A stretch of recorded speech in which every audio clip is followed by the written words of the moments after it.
Hi, this is Ann with Fiber Designs by Ann, and today the project I'm sharing is a fall flag panel. It could be any size you want and as many designs as you'd like. The longer one that I'll show today is on a piece of hand-painted fabric, but batik works really nice for this project. I'll be using some embroidery floss to tie it on. I happen to have a stick for hanging because I think it's a little more natural looking. And I have a commercial fabric for the binding. And now we'll talk about some of the other things you'll need.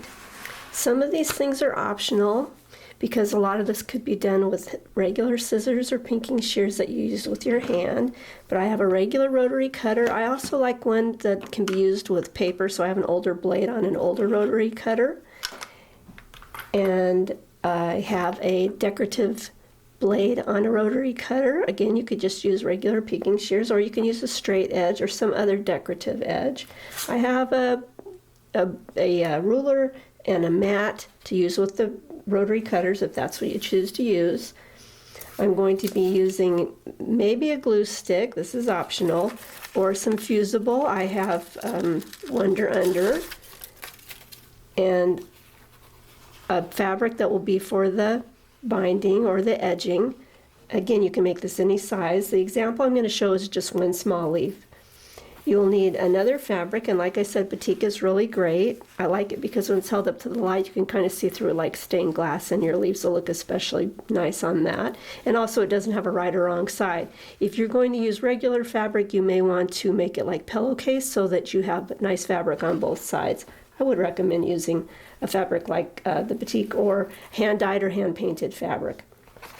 You'll find linked 3 PDFs. One is of the leaves that we'll use. It's a template that will the actual size of the leaves. The other one is a example of some of the little doodles. I call them MeAnndering with 3 N's. That's me and doodling. And you can practice those on the other sheet, which is a blank sheet with leaves, just so you can kind of get a feel for the different designs.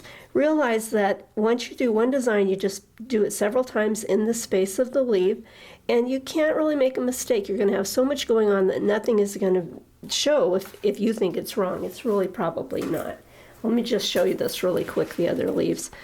So they all have different designs, and you can do anything you can think of or use my examples. You're also going to want to use a permanent marker. I like to use black, but feel free to use any color. They're going to act differently on your fabric.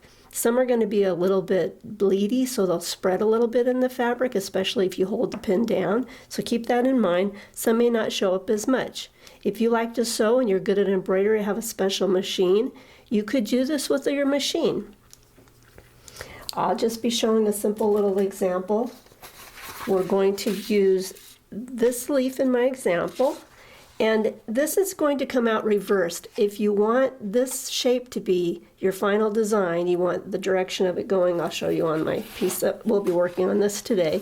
You can see it matches. But if I want this design to be going the other direction, you can simply trace it, put this on a window or on a light box, and trace it so you have the other direction, and then when you flip it, it will be that way. I think really it doesn't matter which way the leaves are going, they're going to look fine. You may want a tape measure of some sort or a ruler.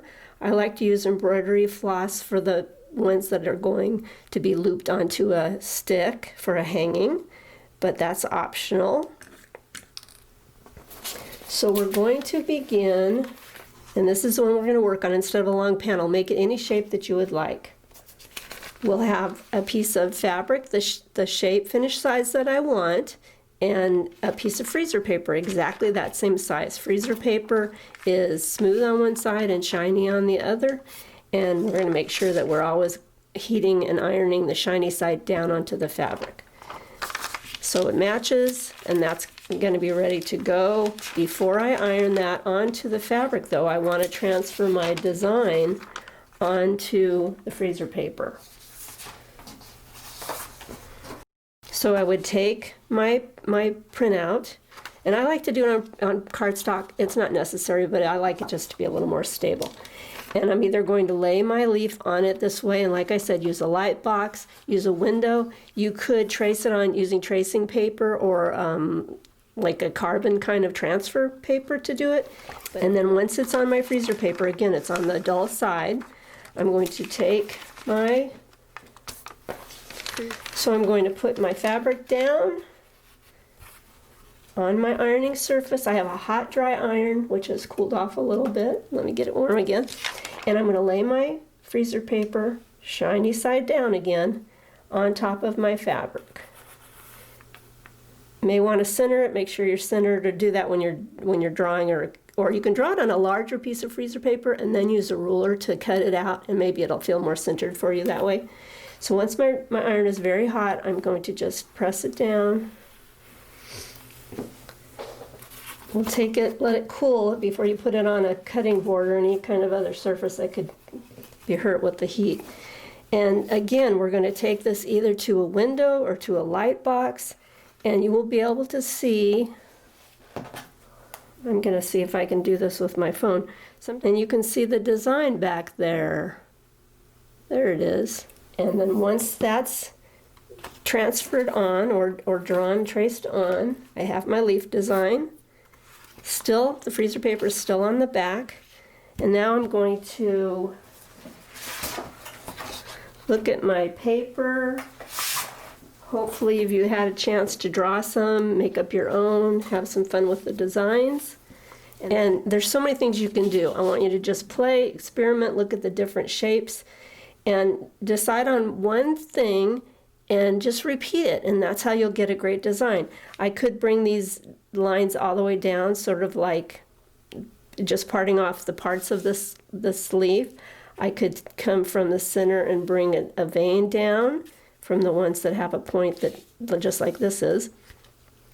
It's just endless what you can do. I think a very easy design, and I'll maybe start with this, is to do a little circle. And if I hold my pen down, especially these are kind of juicy, it will spread out a little bit. So if you make too small a circle, it may end up just being a dot. But I'll just randomly make some circles here and just fill it in. And remember, they can come off of the edge, off of the edge. And then I'm going to do another circle around that, each of those. See how simple that is? And then you can just fill it in as much as you want, any way you want. With that same design, I could add polka dots or just circles. Then I could make the design smaller, a smaller area if I don't want a great big design filling that whole half of the leaf. And so I would just do another design in here. Just repeating the same design. It's really, really simple. There will be so much going on that you can't do anything wrong as far as this goes. Anything there's gaps, you can fill those in with the pen or more of that design. Just play, it's really fun. And I'll just continue on until that design is completely filled in. And then once the leaf is filled in, I will take the freezer paper off.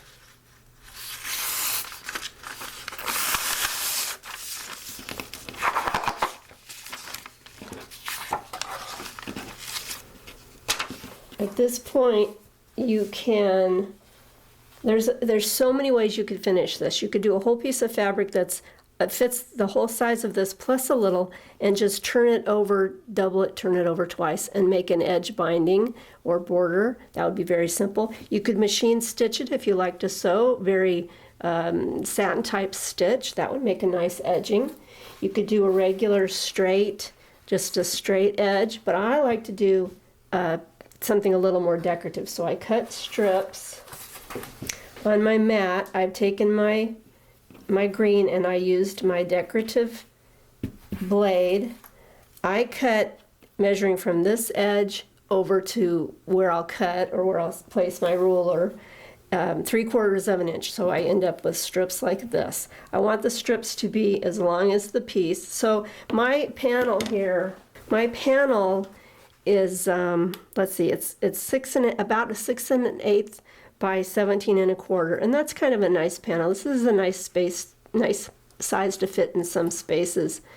So you can make it any size you want. Like I said, what's good about this is if you have a fat quarter, it will work to do your binding or your edging. So that was one reason I made that this size. So I'll cut 4 strips. I like to do my sides and then my top and bottom, and my piece is a little bit longer than it is wide. So I cut strips that I know will be at least that wide. And then for the first sides, I'm going to press all the pieces in half so that they're all pressed in half. And then for the first side, I want it to be cut just blunt. I'm going to make a pretend mitered corner. So I cut the ends straight, and I'll do this on both sides, and it's going to fit straight, so just cut off straight. We're not going to do the miter yet. What I do is on my ironing surface, I take the Fusible that I have, I've cut into 1/8 inch strips, about an 1/8 inch, it's just a guesstimate. And I want those pieces to go, I'm going to begin by putting one on each side because my binding or my edging is going to go on the sides first, and I just want it to go from the top to the bottom. So I'll just precisely not measure that, and you just want to make sure you've got the sticky side, or the side that will be sticking, the rough side down. And on my ironing surface, I'm not on it right now, but I'll go back to it. I'm going to put these strips on every edge, on the front and also on the back. But I'm not going to take off the paper yet, so I'll do that now.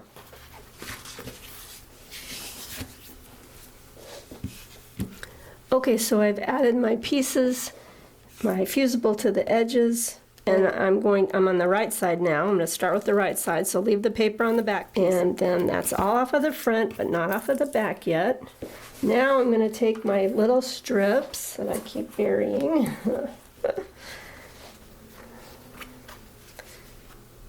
So let's put my leaf goes like this. The leaf goes like that, and I'm going to press them all in half. So I measured the length from the top to the bottom, and that's the measurement that I'm going to cut 2 of the edge or binding strips. They will have a straight cut on the end and the top, just like that. And if it's a little bit long, you want to just make sure they're the same size so it comes out straight. They should be. Sometimes they just stretch a little bit. That'll be fine.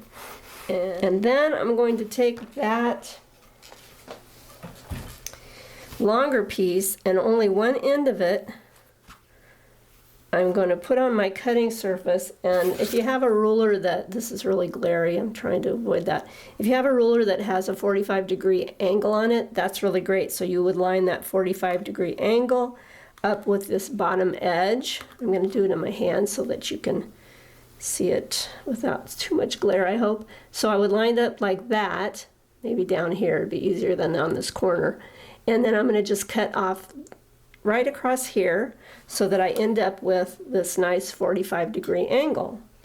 So once that's applied to this piece, it's fine that this one isn't 45 because I'm just going to overlap this instead of worrying about them coming together like a 45. I'll just be overlapping. So first I'm going to take the piece and one of those side edges, and I'm going to lay it inside here. Remember, the paper's still on the back. Then I'm going to just press it just real lightly because I'll be pressing it again. Yeah, you want to make sure not let your iron get against the other parts. In fact, that would be a good idea. Don't take the paper off until you're ready to press it because I just got sticky on my iron. Okay, then I'm going to take the other part, other half, and lay it inside there. And then I'm going to lay it on here, being really careful not to touch that other Fusible there this time.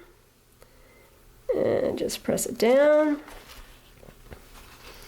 Then I'm going to go to the back and take just the paper off each of these sides.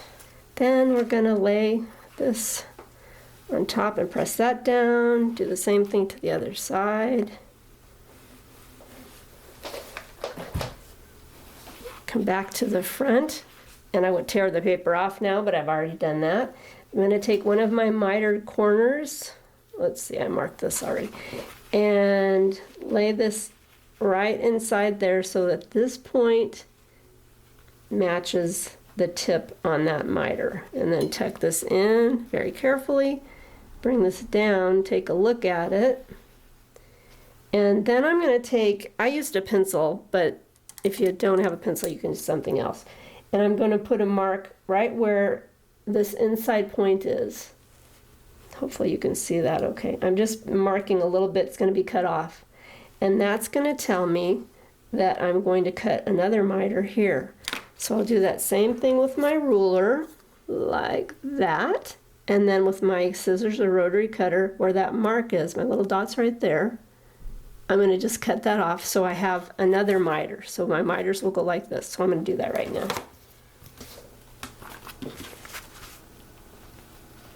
And I'm going to try that out by sticking it in here.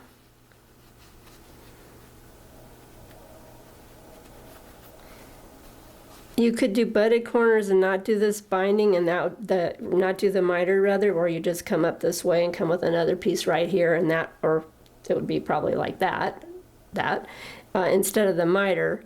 But I kind of like the way the miter looks. So then I'm going to just do the exact same thing. I'm going to press this down and do the same on the other end, and be sure and turn the paper to remove the paper from the back so it's all heat infused all the way around.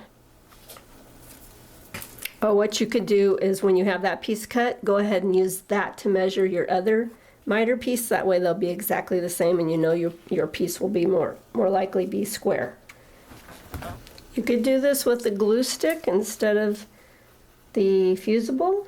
It may not hold as well. It would be a good idea if you're going to do that to stitch it maybe afterwards.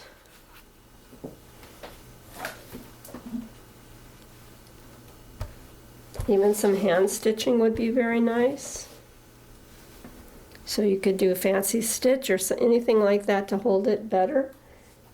Okay, I have the piece finished, and I've gone ahead and finished the doodling, the meandering inside the leaves, so it's all done. And now I'm going to add the loops. And like I said before, I like to use a stick to hang it on. It's more natural looking. And I use a piece of floss. This is about 12 inches. That's, unless you want really long loops, that should be just fine. I don't tie a knot in it necessarily. You can really, if you're used to doing handwork, go ahead and do this any way you like. The idea is to get an inch, about about 3/4, half inch to 3/4, just above here so that it hangs nicely like that. So I measure in, I usually just eyeball it, but you can measure about an inch, again 3/4 or an inch.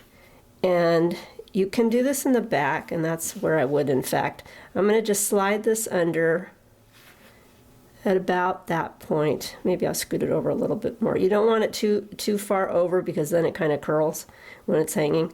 Although these are so light, it probably wouldn't matter. And then I'm just going to pull that through. My interfacing is there. My Fusible is there, so it might cause this to lift up. If it does, then you might have to press it again or use a little bit of glue. And I'm just going to pull it just so that's hiding, the end of my floss is hiding just under there. And I'm going to take a little tack stitch right at the very, very fold edge of the edging.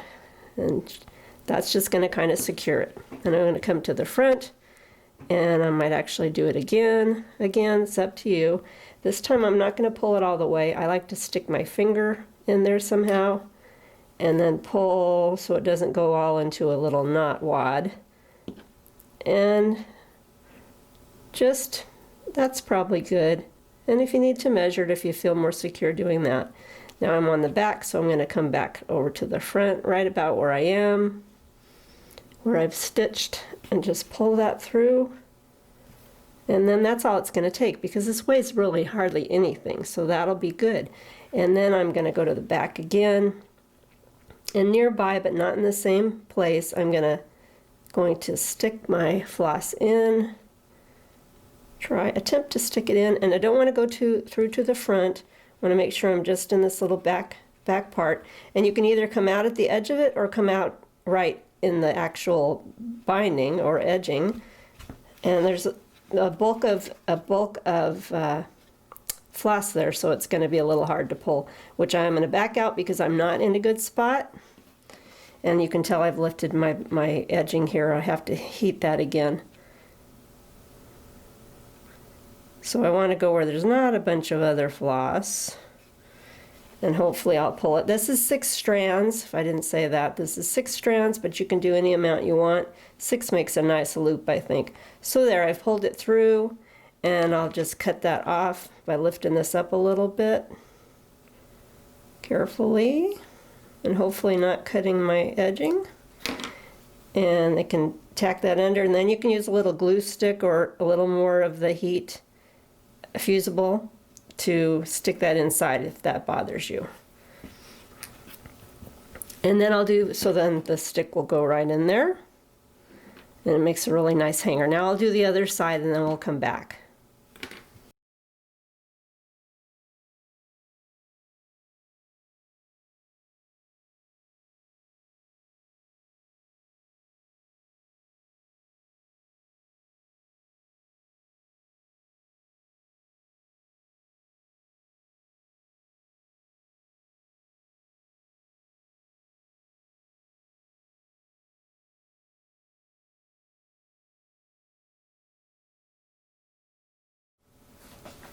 And there's the little piece all finished. I hope you enjoyed this little project as much as I have, and that you'll give it a try yourself.